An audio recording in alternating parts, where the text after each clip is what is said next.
Learn.ba. In this video, I'm going to talk about use cases. Very specifically, I'm going to talk about what use cases are, and I'm going to give you a few things that you should consider if you've chosen to use use cases as a way of documenting your requirements. Now, if you're a new business analyst or you're somebody that's trying to get into the career of business analysis and you're Googling around what the different types of tools and techniques are for documenting requirements, chances are that you're going to run across a lot of material out there that talks about use cases. And you want to be a little bit careful, because if you're completely new to the profession, that might leave you with the impression that use cases are actually a lot more important than they actually are. So if you don't have a whole lot of direction and you haven't yet learned that there are a lot of other tools out there and that there are different types of requirements that have to be expressed, you might fall into the trap that many new analysts fall into, which is overusing a tool that you know very well, but for the wrong purpose. And so don't let the fact that a lot of people are talking about use cases force you to, so don't let the fact that there is a lot of materials about use cases lead you down the path of using use cases for expressing the wrong kind of requirements. So number one, what is a use case? A use case is a BA tool that you use to express the user interaction with the system.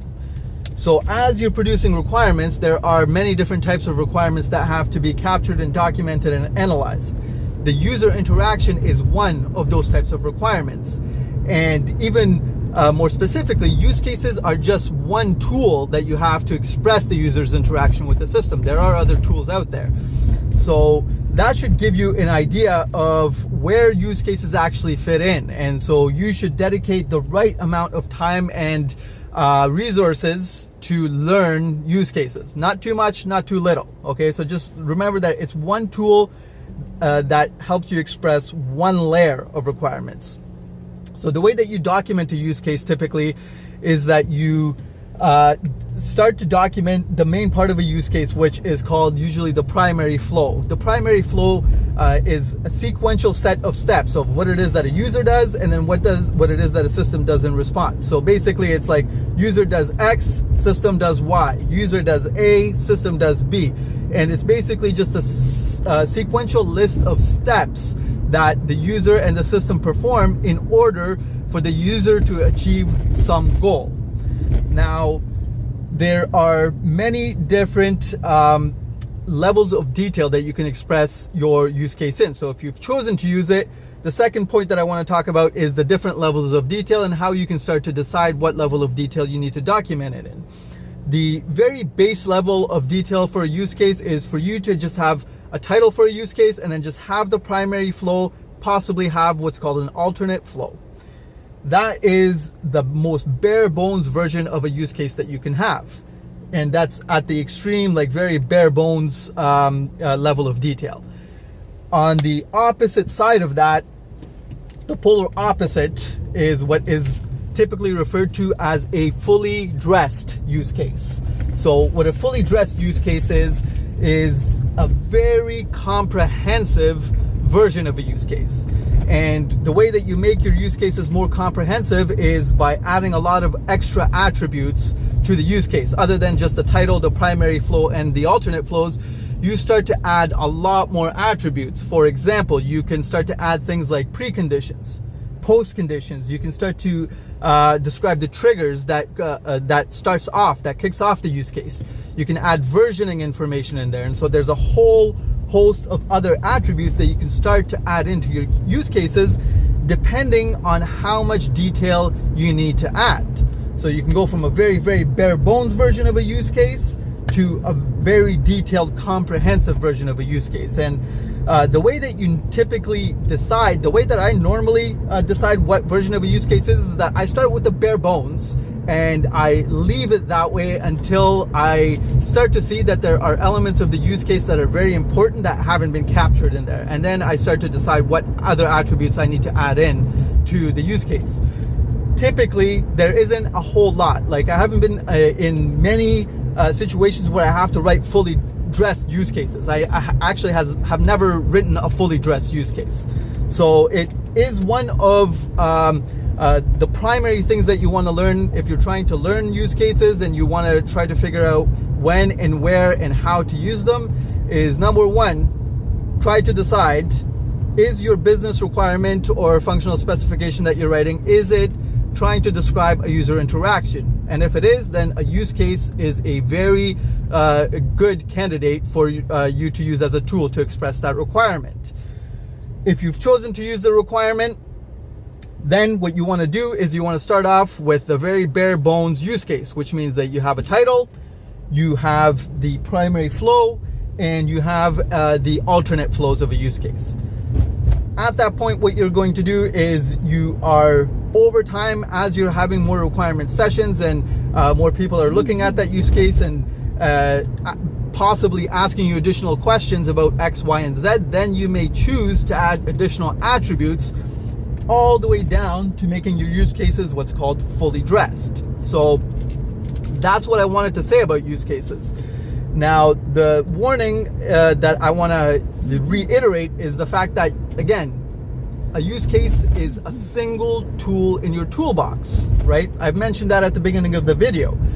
Now, if it's a single tool, then the question might be going through your mind about, well, what are some of the other tools? Well, very specifically at the user interaction layer of requirements, you have things such as mockups. Mockups are a very important requirements tool that helps the users and helps your subject matter experts to start to visualize what it is that the part of the system you're talking about might actually look like. So a mockup is basically just a very rough sketch of what the screen might possibly look like.